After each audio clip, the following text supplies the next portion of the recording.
Good morning guys.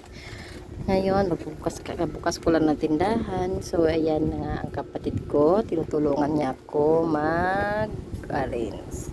Pero babalik din siya doon sa tindahan sa kabila. Ayan, umalis na nga siya. So ngayon ako na lang magpatuloy ng display sa aking mga paninda. Kasi ito talaga ang gawain ko araw-araw.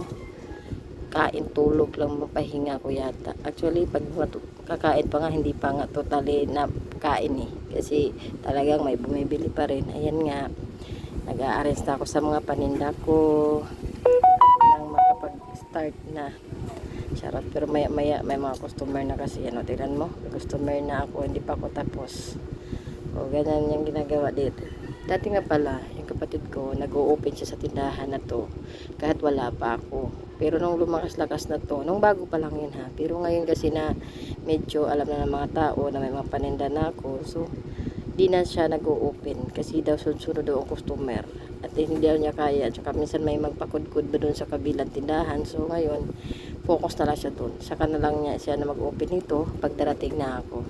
So, ngayon, ayan na nga, may customer na. So, hindi ba ako matapos-tapos niyan?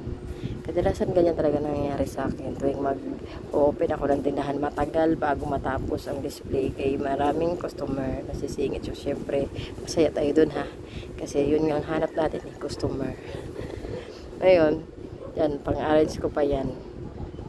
Hindi po biro maging tindera. Yan, araw-araw ginagawa ko yan. Parang ang pahinga lang, tulog lang talaga yata pahinga ko. Kasi pati lang may mag-CR ka. May tao po pa rin mamaganap. Kaya magmamadali ka talaga sa lahat ng ginagawa mo.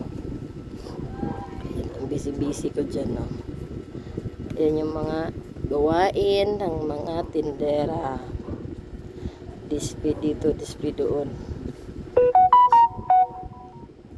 Kaya alam na kailangan natin pagandahin ang tindahan para maraming bibili at makikita nila yung mga paninda natin.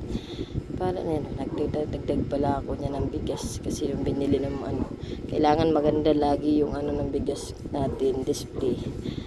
Para maraming makakit naman at lalapit dyan nang nagagandahan sila sa bigas mo. Ay sana all maganda. O yan si Kuya.